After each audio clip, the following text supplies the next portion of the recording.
یہ نئی صورت شروع ہو رہی ہے. اس صورت کا نام ہے سورۃ الانبیاء، اور یہ بھی صورت مکی صورت ہے.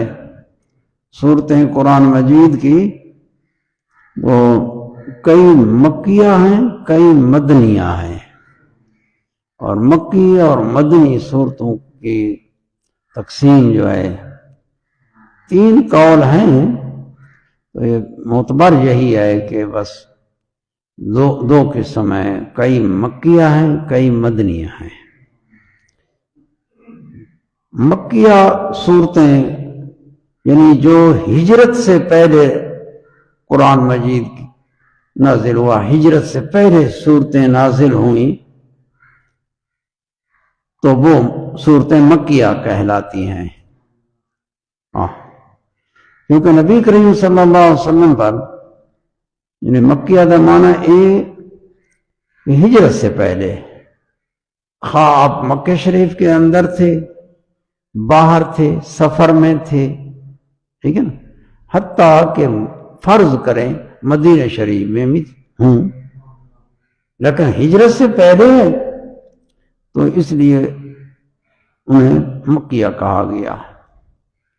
اور مدنیہ وہ صورتیں ہیں جو ہجرت کے بعد نازل ہوئیں. ہجرت کے بعد، تو ہجرت کے بعد وہ آپ مدینہ شریف میں تھے یا سفر میں تھے، باہر مدینہ شریف، حتیٰ کہ مکہ شریف میں بھی تھے کہ اترے، تو بھی مدنیہ صورت کہیں گے، کیونکہ ہجرت کے بعد ہے. وہ یہ مناسبت ہے. اور اس کی آیات ہیں، آیات جیسے صورتوں کے آیات ہوتے ہیں، اس کے آیات شمار کیا گیا ہے 112 آیات ہیں، اور بعض نے کم بھی ذکر کیا ہے. تو آیات میں تھوڑا ہوتا ہے جو اس میں بالکل یعنی جزمی بات نہیں ہوتی کہ اتنی آیاتیں ہیں. یہ بعض اوقات آیاتیں زیادہ ہو جاتی ہیں، بعض اوقات آیاتیں کم ہو جاتی ہیں. تو جب تقسیم کر دیتے ہیں تو آیاتیں بڑھ جاتی ہیں، اگر تقسیم نہ کیا جائے تو وہ ایک آیت شمار ہوتی ہے. جیسے سورۃ فاتحہ، تو سورۃ فاتحہ یہ امام شافعی کے نزدیک بسم اللہ الرحمن الرحیم سورۃ فاتحہ سے کہ اول میں، اور اسی طرح باقی صورتوں کے اول میں جو تسمیہ ہے، امام شافعی کے نزدیک وہ اسی صورت کی جز ہے، اسی صورت کی جز.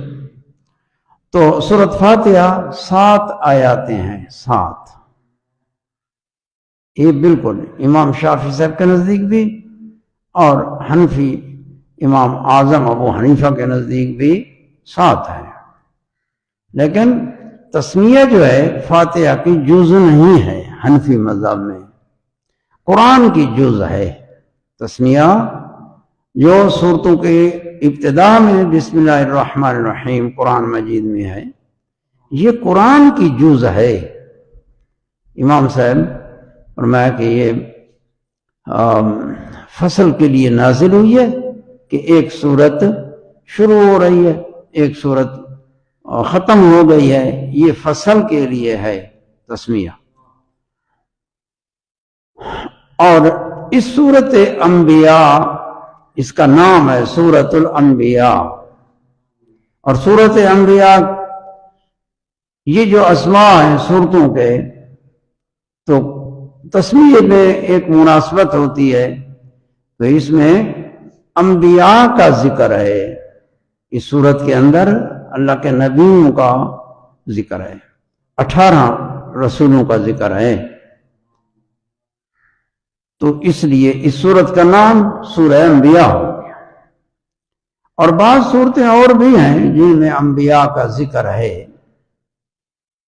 اور صورتیں بھی ہیں، بلکہ ایک صورت ہے اس کے ایک رکوع میں 18 رسولوں کا ذکر ہے، صرف ایک رکوع کے اندر،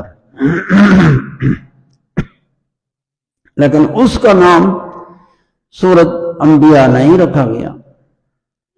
یعنی اس سے یہ معلوم ہوتا ہے کہ یہ سورتوں کا جو تسمیہ ہے یہ بھی توقیفی ہے، سماع ہے، اس میں قیاس کو دخل نہیں ہے۔ دوسرا یہ بھی ہوتا ہے کہ قرآن مجید کی جس طرح خطاطی وہ بھی قیاسی نہیں ہے، خطاطی قرآن مجید کی خط نقش کلمات کے یہ قرآن مجید کے ساتھ خاص ہیں، اس میں بھی قیاس کو دخل نہیں ہے، یہ اس قلم سے لکھے گئے ہیں جس قلم کا ذکر قرآن مجید میں نون والقلم وما یسطرون، قرآناً عربیہ، قرآناً عربیہ۔ تو یہ سورہ انبیاء اور اس کا ما قبل کے ساتھ سورت جو ما قبل سورت آئی ہے وہ سورت طٰہٰ تھی، سورت طٰہٰ۔ اس کا مناسبت کا بیان مفسرین کرام ذکر کرتے ہیں، مفسرین متقدمین ہیں، مفسرین متاخرین بھی ہیں۔ متاخرین کی تصنیفوں میں ہر بات والی بات کا پہلی بات کے ساتھ مناسبت ذکر کرتے ہیں، یہ متاخرین کی تصنیف میں یہ طریقہ ہے۔ تو متاخرین مفسرین نے پھر قرآن مجید کی ترتیب اور صورتوں کی، بھئی یہ صورت اس جگہ ہے، بعد میں اس سے پہلے فلاں صورت ہے، ان کا آپس میں مناسبت کیا ہے، تو وہ مناسبتیں ذکر کرتے ہیں، لیکن اصل مناسبت تو کوئی نہ کوئی نکل آتی ہے، وہ ایک علم ہے، ایک چیز ہے، مناسبت مطابقت ذرا ذوق پیدا کرتا ہے، مناسبت جوڑتا ہے، لیکن یہ مناسبتیں خدا کے کلام میں ضروری نہیں ہے کہ ہر بات والی صورت پہلی صورت کے ساتھ اس کی کوئی مناسبت جڑی جائے، یا یہ مناسبت جو مقاصد سے ہو، بلکہ قرآن مجید چونکہ اللہ کا کلام اور بنی نو انسان بنی آدم کی تہذیب اخلاق کے لیے نازل ہوا ہے، 23 سال کے عرصے میں تھوڑا تھوڑا نازل ہوتا رہا، تو حسب مصلحت منفعت جو وقتوں میں بندے اس کے طرف محتاج تھے، ان احکام کی طرف، وہ ان کے لیے نافع تھے، وہ نازل ہو گئے۔ تو تہذیب اخلاق کے لیے، تو اس لیے یہاں یہ چیز تمہیں ملے گی قرآن مجید کے اندر کہ جیسے سورت بقرہ شریف کا ابتدا ہے تو اللہ تعالیٰ نے پہلے مومنین کا ذکر فرمایا ہے، یہ مومنین، اور دوسرا کفار کا ذکر فرمایا ہے، بالکل ایک ہی رکوع کے اندر، اور تیسرا منافقین کا ذکر، منافقین، یہ 3 گروہ ذکر فرما کے آگے اللہ تعالیٰ نے اپنی توحید کے دلائل بیان فرمائے ہیں، اور توحید کے دلائل یا ایھا الناس اعبدوا، یہاں سے شروع، توحید، اللہ کی توحید، اور پھر نبی کریم صلی اللہ علیہ وسلم کی رسالت اور نبوت کا بیان ہے۔ وَإِن كُنتُمْ فِي رَيْبٍ مِّمَّا نَزَّلْنَا عَلَىٰ عَبْدِنَا، جب یہ پورا ہو جاتا ہے پورا رکوع، پھر بنی اسرائیل کا ذکر آتا ہے، یا بنی اسرائیل، دیکھو تو قرآن مجید میں 5 گروہوں کا ذکر ہے۔ پہلا ایماندار لوگ، ایماندار لوگ کون ہیں، ان کا عقائد ان کے کیا ہیں؟ یہ ایماندار ہیں، یہ عقائد والے ایماندار ہیں، اور ان کے اعمال، ان کے عادات کیا ہیں؟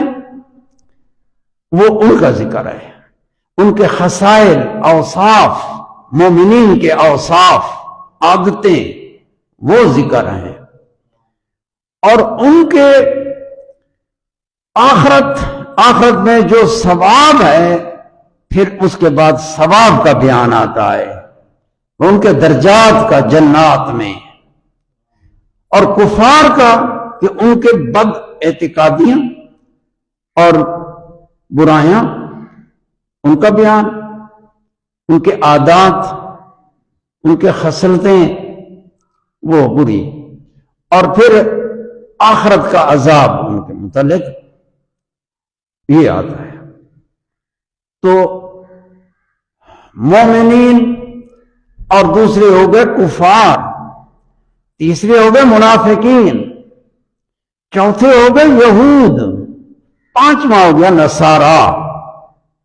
یہ 5 گروہوں کا ذکر قرآن مجید میں ہے، جتنے یعنی فرقے ہیں وہ سارے ان کے اندر آ جاتے ہیں، لیکن 5 گروہوں کا بیان کیا گیا، اور مشرکین جو ہیں وہ کفار اور مشرکین ایک شے ہیں۔ شرک ایک خاص کفر ہے، کفر عام ہے، شرک خاص ہے۔ تو جو مشرک ہے وہ بھی کافر ہوتا ہے، مشرک کافر ہے، اور جو کافر ہے وہ کافر ہے۔ تو یہ مشرکین کفار میں داخل ہیں۔ تو یہ 5 فرقوں کا ذکر کیا۔ تو مقصد قرآن مجید کی تنزیل کا وہ لوگوں کے اخلاق کی تہذیب ہے، ان کے اخلاق کو سنوارنا، ان کے ظاہر اور باطن کو پاک کرنا۔ قرآن مجید کی تنزیل اس لیے ہے، یہ منظور مطمئن نظر اور منظور نظر مبلغ قرآن مجید کی تنزیل سے مقصود تہذیب اخلاق ہے۔ لہذا مناسبتیں، یہ اس کی مناسبت ضروری نہیں کہ بھئی فلاں مناسبت ہو، بعض اوقات ایسے آ جائے گا کہ ما قبل کچھ ہے اور دوسرا جو آیا تو اس کی کوئی مناسبت نہیں ملتی۔ متقدمین متقدمین ہے تو مناسبتیں ڈھونڈی نہیں، متاخرین کی عادت ہے تصنیفوں میں، تو انہوں نے بڑی بعید ارتکاب کی ہے مناسبت کے لیے۔ تو قرآن مجید تو ہر ذوق کو جمع کرتا ہے، لہذا مناسبت ہوتی ہے، لیکن مدار مناسبت پر نہیں ہے، مدار ہے کہ قرآن کی تنزیل سے مقصود بندوں کے اخلاق کو سنوارنا اور ان کے ظاہر اور باطن کو پاک کرنا ہے یہ۔ اور قرآن مجید، تو قرآن مجید اللہ کا کلام، تنزیل ہوئی، زمانے گزرے، آج تک، اسی طرح قیامت تک، لیکن جو قرآن مجید کی تر و تازگی ہے، قرآن کا ذوق ہے، چاشنی ہے، اور ہر بار جو پڑھنے والا پڑھے گا اس کو نئی تازگی سے نئی لذت حاصل ہوگی، کبھی ختم نہیں ہوگی۔ یہ کسی کتاب میں جو بندوں نے لکھی ہیں، یہ خاصیت کسی کتاب میں نہیں ہے۔ جب بندہ کسی کتاب کو ایک بار پڑھ لیتا ہے بس اس سے تقریباً سیر ہو جاتا ہے، مگر جو ضروری مسائل ہوتے ہیں ہمارے لیے اور ہم ان کی طرف محتاج ہیں، ہمیں رجوع کرنا پڑتا ہے، وہ ایک چیز ہے۔ ورنہ ایک بار کتاب کا مطالعہ کیا بس اس کے بعد سیر ہو گیا۔ لیکن قرآن مجید نازل ہوا کہ ہر زمانے میں جتنا زیادہ اس کی تلاوت کی جائے اتنا ذوق زیادہ پیدا ہوتا ہے. دیکھو عرب لوگ بڑے فصیح بلیغ، ہر زمانے میں جو فن تھے، زمانوں میں فن تے عروج تھا ان فنون کا. اللہ کے نبی آئے تو اللہ تعالیٰ نے انہیں معجزات اسی جنس کے، اسی نظیر کے معجزات دیے. یہ موسیٰ علیہ السلام کے زمانے میں جادو کا بڑا زور تھا، جادو زیادہ. تو حضرت موسیٰ علیہ السلام کو اللہ تعالیٰ نے عصا معجزہ عطا فرمایا، جو عصا ڈالتے تھے کہ بہت بڑا اژدہا بن جاتا تھا. تو اژدہا یہ اس لیے جو مخالفین تھے وہ کہتے یہ جادو ہے. تو جادوگروں نے کہا یہ جادو نہیں ہے، جادو تو وہ ہے جو ہم جانتے ہیں، یہ جادو نہیں ہے. تو نبی پاک صلی اللہ علیہ وسلم کا جس دور میں آپ کا ظہور ہوا اس وقت کون سا فن عروج پر تھا؟ وہ فن ہے شاعری، فن ہے فصاحت بلاغت، اور نظمیں اور مقابلے ہوتے تھے، مشاعرے ہوتے تھے، فصیح بلیغ اکٹھے ہوتے تھے، کلامیں بناتے تھے اور مقابلے ہوتے تھے. جب نبی پاک صلی اللہ علیہ وسلم کا ظہور ہوا تو اس زمانے میں جو فن زیادہ عروج پر تھا وہ فن کلام ہے، کلام، فصاحت بلاغت. قصیدے بناتے تھے شعراء، اہل لسان، زبان دان، ماہرین، پھر ان کے مقابلے ہوتے تھے اور ان کے قصیدے پھر ان کو کعبے کے ساتھ اوپر لٹکایا جاتا تھا تاکہ لوگ دیکھیں کہ یہ اس کا پہلا نمبر آیا ہے، فلاں کا شہرت ہوتی. لیکن قرآن مجید جب آیا، سمجھے نا، تو ان کی فساد بلاغت ناکام ہو گئی. قرآن تو خدا کا کلام تھا، اس کا مقابلہ کون کر سکتا ہے؟ وہ فصیح بلیغ ایک دوسرے کا مقابلہ کرتے تھے، کلام میں، شاعری میں، قصائد میں ایک دوسرے کا مقابلہ کرتے تھے، لیکن قرآن مجید کا مقابلہ کوئی نہیں کر سکتا. تو وہ قصیدے تھے، ایک وقت تھا، لوگوں نے پڑھے اور لوگوں کو ذوق جو تھا ان کو میسر ہوا، حاصل ہوا. پھر زمانہ اور آ گیا، وہ لوگ چلے گئے، وہ زمانہ چلا گیا تو وہ قصیدے بھی چلے گئے، وہ کلامیں بھی چلی گئیں. اب جو لوگ آ گئے ان کا ذوق کو وہ قصیدے پورا نہیں کرتے تھے، تو ان کے ذوق کے لیے ان کے زمانے میں شعراء آئے، انہوں نے کلامیں بنائی.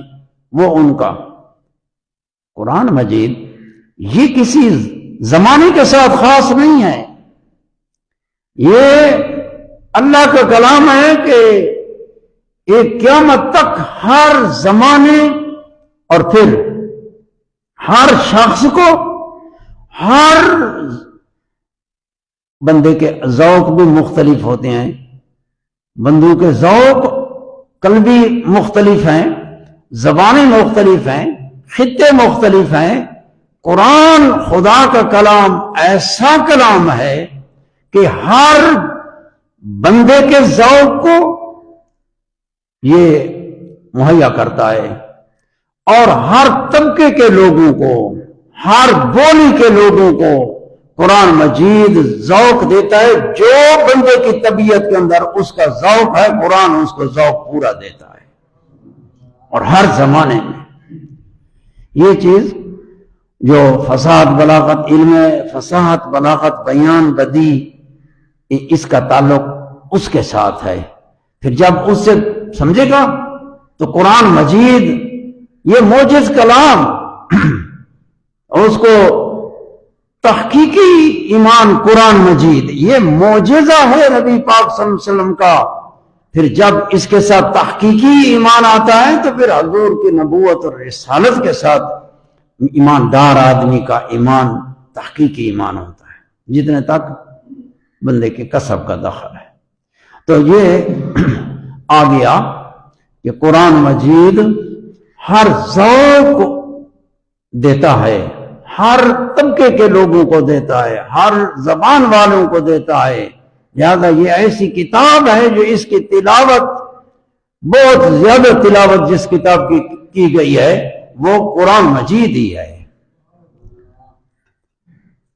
فرمایا بسم اللہ الرحمن الرحیم اقترب للناس حسابهم وهم فی غفلۃ معرضون۔ اقترب للناس حسابهم، اللہ پاک فرمایا اقترب قریب ہو گیا، للناس لوگوں کے لیے، حسابهم ان کا حساب قریب ہو گیا، لوگوں کا محاسبہ، حساب، لوگوں نے حساب دینا ہے اور لوگوں کا محاسبہ ہونا ہے۔ وہ میدان محشر میں، قیامت میں، یعنی قیامت کا زمانہ مراد یہی ہے، یعنی زمان حساب کا، محاسبے کا زمانہ قریب ہو گیا ہے۔ یہ قرآن مجید سے دلیل ہے کہ قیامت قریب ہے، سمجھے نا۔ اب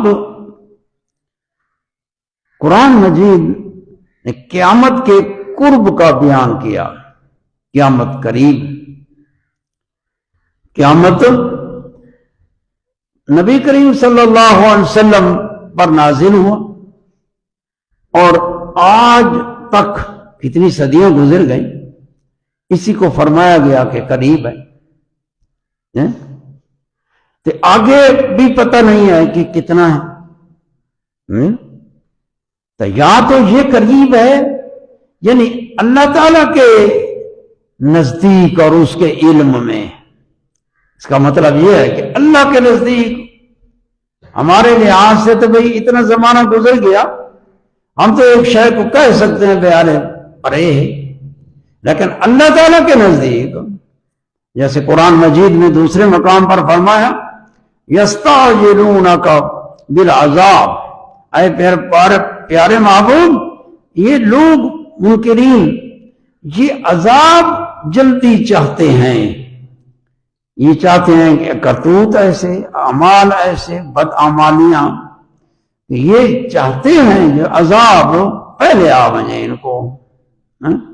وَإِنَّ يَوْمًا عِنْدَ رَبِّكَ كَأَلْفِ سَنَةٍ مِّمَّا تَعُدُّونَ، ایک ہے سارے نزدیک، بھائی نہار، وہ ایک ہے اللہ تعالیٰ کے نزدیک، یعنی اللہ کے نزدیک 1000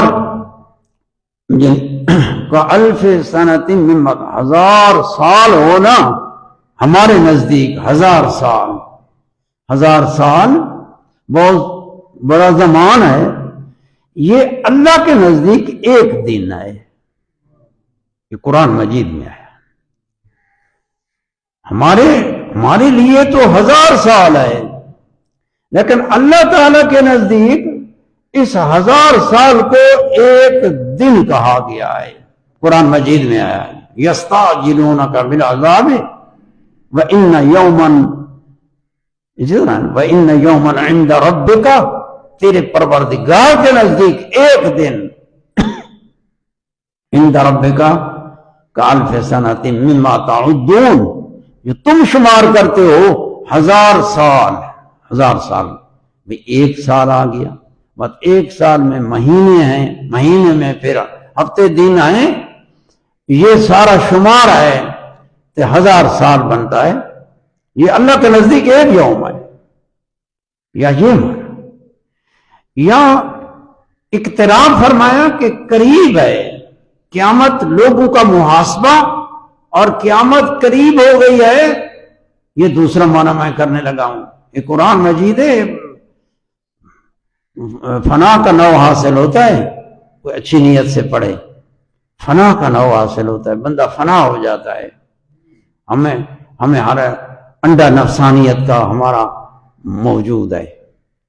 تو یہ چیز ہے محاورے میں کہ ایک چیز ہے مستقبل میں ہے تب دور، لیکن اس کا وقوع یقینی ہے، وہ واقع ہوگی تو یقیناً حتماً، بس جو واقع ہوگی یقیناً حتماً، بس سمجھو جو آنی ہے بس سمجھو آ گئی، جو آنی ہے بس سمجھو قریب ہے۔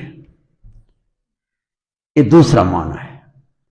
اب تیسرا معنی جو ہے نا یہ تمہارے لیے آسان ہوگا۔ تیسرا معنی یعنی ایک زمانہ ہے کہ اللہ پاک نے فرمایا لوگوں کے لیے حساب کا زمانہ، وقت قریب ہو گیا ہے، یعنی قیامت کا قائم ہونا قریب ہو رہا ہے، قریب ہو گیا ہے، ٹھیک ہے نا۔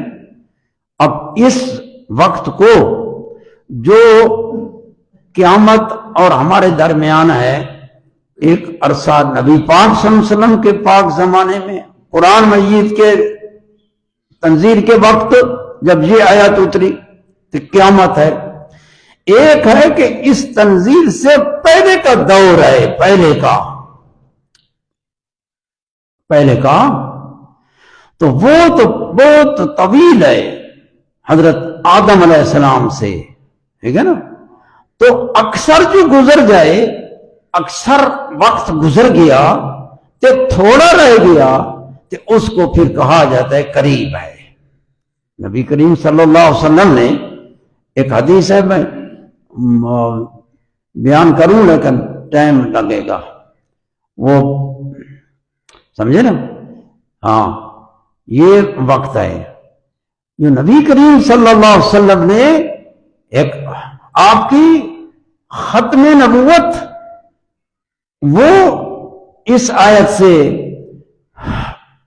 وہ ختم نبوت تو بدیع مسئلہ ہے، قطعی مسئلہ ہے، نصی مسئلہ ہے، قرآن مجید کے نصوص سے، احادیث مبارکہ کے نصوں سے، اور پھر عبارت النص اور دلالت النص، کہیں دلالت النص ہے، کہیں اشارت النص ہے، کہیں مقتضا النص ہے، ہر دلالت ختم نبوت کی قرآن میں موجود ہے، صرف ایک نہیں، قرآن مجید میں دلائل۔ نبی کریم صلی اللہ علیہ وسلم نے ارشاد فرمایا بعثت انا والساعۃ کہاتین، اور پھر آپ نے دو انگلیوں کو ملایا، یہ دو انگلیوں ملا مانا فرمایا بعثت، میں بھیجا گیا ہوں، میں اور قیامت بھیجے گئے ہیں، کہاتین جی میں دو انگلیوں کو آپ نے ملایا۔ اب دو انگلیاں جو مل گئی، ایک انگلی اور دوسری، اس کے درمیان کوئی فاصلہ تو نہیں ہے، یعنی مانا کہ نبی کریم صلی اللہ علیہ وسلم فرمایا میں اور قیامت اس طرح بھیجے گئے ہیں، یعنی میرے بعد قیامت ہے، میرے بعد درمیان نبی نہیں ہے، آپ کے بعد تو آپ سے جو پہلے ادوار ہیں تو زمانے گزرے ہیں، ان کی نسبت تو یہ قیامت کا زمانہ جو ہے قریب ہے، جو اللہ تعالیٰ نے فرمایا اقترب للناس حسابہم، قریب ہو گیا ہے لوگوں کے لیے، حساب دینے کا وقت قریب ہو گیا ہے۔ اللہ تعالیٰ نے قرآن مجید کے اندر قیامت کا بہت زیادہ بیان ہے، اس کو فرمایا گیا حسابہم، یوم الحساب، قیامت کا نام ہے یوم الحساب، یہ حساب کا دن ہے، یہاں حساب لوگوں کا قریب ہو گیا، مراد کیا ہے؟ قیامت قریب ہو گئی، قیامت قریب، کہ حساب کا ذکر کیا، جو اس سے بندہ جب حساب کا ذکر آتا ہے، ایک ہے قیامت قریب ہے، ایک ہے بندہ تیرا حساب قریب ہے، یہ اس سے بھی زیادہ تاثیر کرے گا اس کی طبیعت ضمیر میں کہ میں اپنے گناہوں کا کوئی تدارک کروں جو میرے سے ہو چکے، توبہ کروں، اور آگے کچھ میں اپنے آپ کو بناؤں، میرا حساب محاسبہ قریب ہو رہا ہے۔ اس میں یہ ذکر فرمایا کہ اقترب للناس حسابہم۔ اب لوگوں کا کیا حال ہے؟ قرآن مجید اللہ فرماتے وَهُمْ فِي غَفْلَةٍ مُعْرِضُونَ، یہ وہ حالیہ ہے کہ وہ لوگ، ہم ضمیر ہے الناس کی طرف، وہ لوگ، اللہ فرماتا ہے لوگوں کا حال کیا ہے؟ لوگ تو غفلت میں ڈوبے ہوئے ہیں، فی غفلت، غفلت میں ڈوبے ہوئے، غافل ہیں، ساہی ہیں، فکر نہیں کرتے، تأمل نہیں کرتے، حالانکہ لوگوں کے پاس وہ چیز موجود ہے کہ فکر کریں۔ وہ کیا ہے؟ عقل، اللہ نے عقل دی ہے، عقل ہونے کے باوجود تو اللہ فرماتے وَهُمْ فِي غَفْلَةٍ، یہ لوگ غفلت میں ہیں، غافل ہیں۔ اب غافل ہوتا ہے بندہ، صاحب ہوتا ہے کہ کوئی اسباب آ گئے، ایسے خواہشات بندے کے کہ اپنے انجام کو بھول جاتا ہے کہ میرا انجام کیا ہونے والا ہے، اس کو بھول جاتا ہے۔ پھر ان حالات میں کچھ تنبیہات آتے ہیں اس کو جگانے کے لیے، غفلت کی اونگ سے بیدار کرنے کے لیے، تو اللہ فرماتا ہے معرضون۔ جب اللہ تعالیٰ کے آیات نازل ہوتے ہیں، اللہ تعالیٰ کی طرف سے نصیحت اللہ کے نبی بیان کرتے ہیں، وہ خدا کی طرف سے انذار، نذر، آیات، تنبیہ دلانے والے، تو وہ کیا کرتے ہیں؟ معرضون، روگردانی کرتے ہیں، منہ پھیر چھوڑے۔ یہ غفلت ایسی جو تأمل نہ کرے، عاقبت آخرت کے متعلق نہ سوچے، ایک خواہشات میں لگا ہوا انسان، جیسے بچے ہوتے ہیں، ابتدائی بچے، بچوں کا زمانہ، ہر بندے نے ایک زمانہ بچپنی کا گزارا ہے، یہ غفلت کا زمانہ ہوتا ہے، یہ اس طرح غفلت ہوتی ہے جو بھئی عقل بھی ہے لیکن سوچ نہیں ہے، بندہ اپنے ایک عادات میں لگا ہوا ہے، خواہشات میں لگا ہوا ہے۔ پھر اگر کوئی اس کو واعظ کرنے والا خبردار کرے تب وہ اس کی سنتا ہی نہیں ہے، انکار کر دیتا ہے۔ تو اللہ پاک نے فرمایا وَهُمْ فِي غَفْلَةٍ مُعْرِضُونَ۔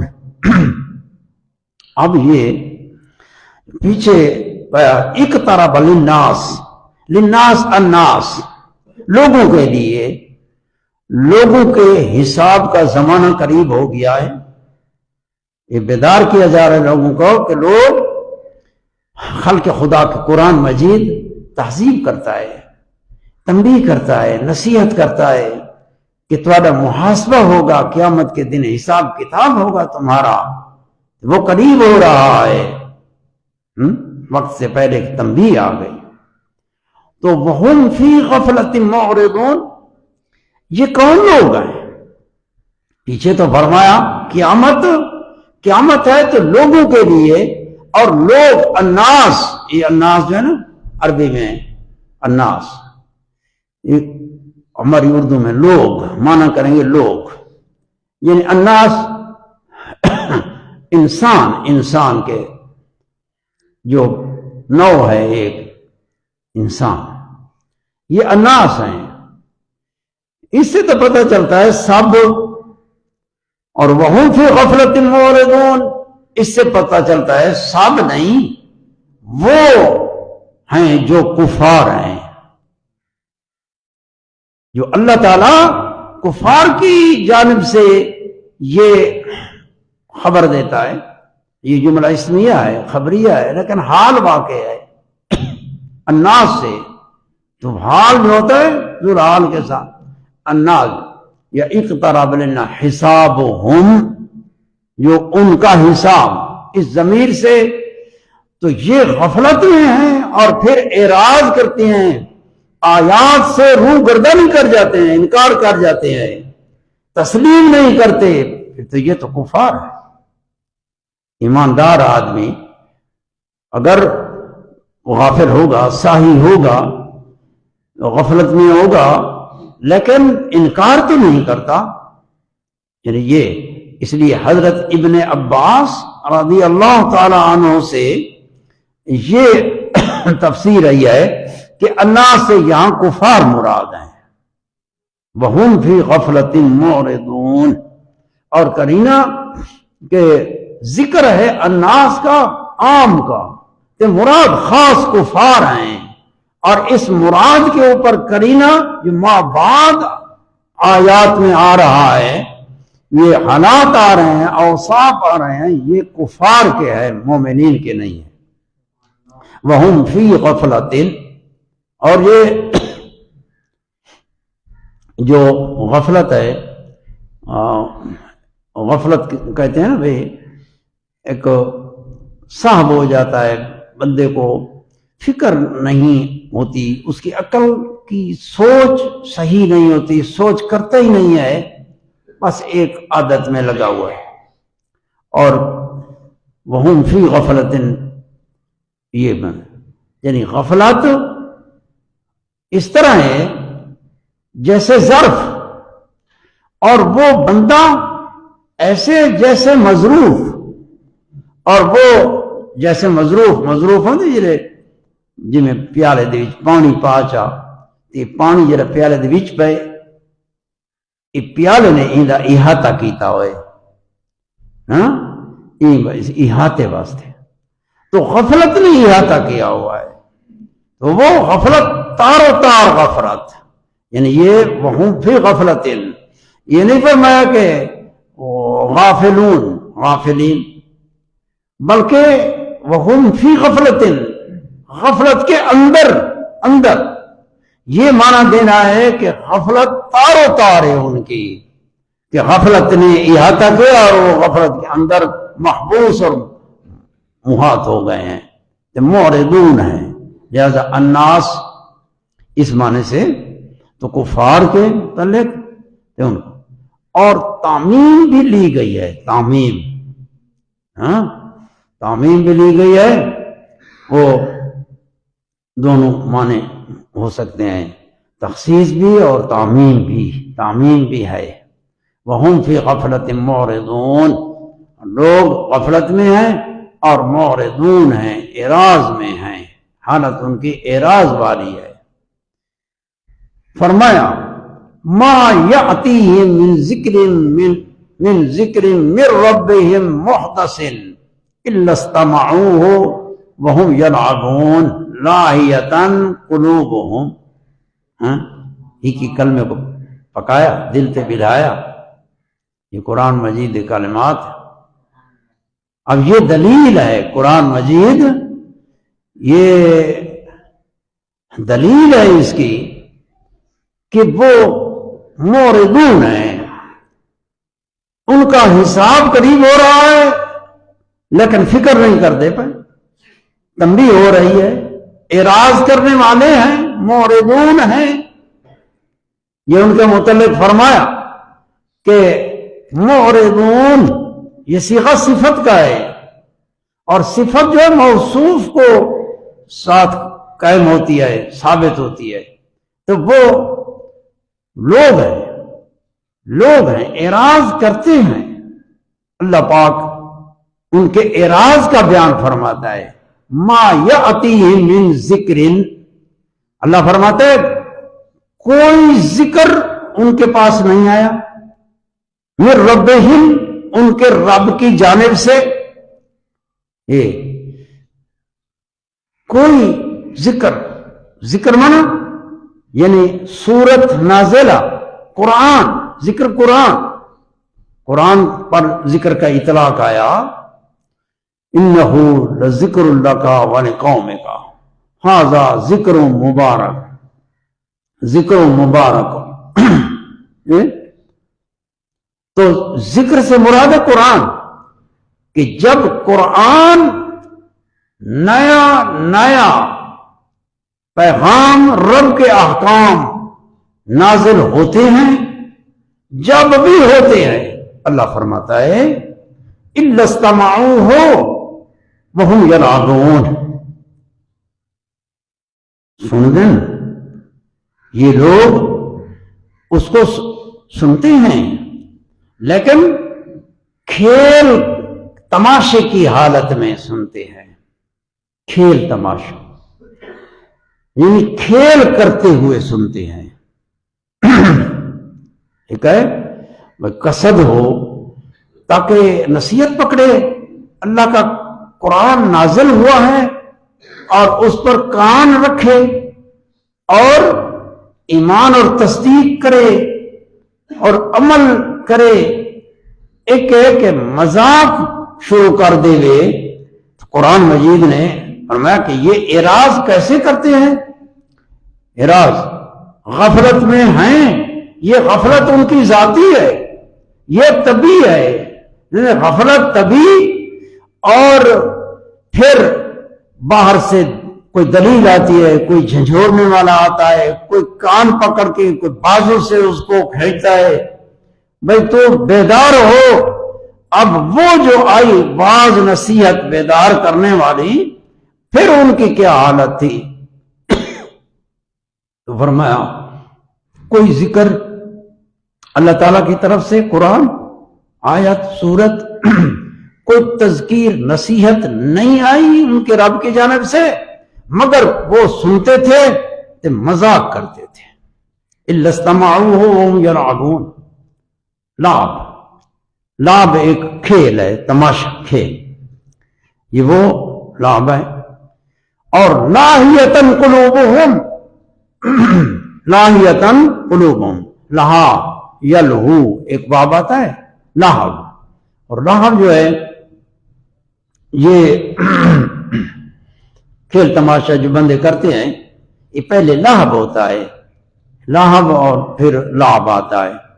گویا لہب یہ غفلت ہے، لہب غفلت ہے، اور اس غفلت کی وجہ سے پھر لعب کھیل تماشے آتے ہیں۔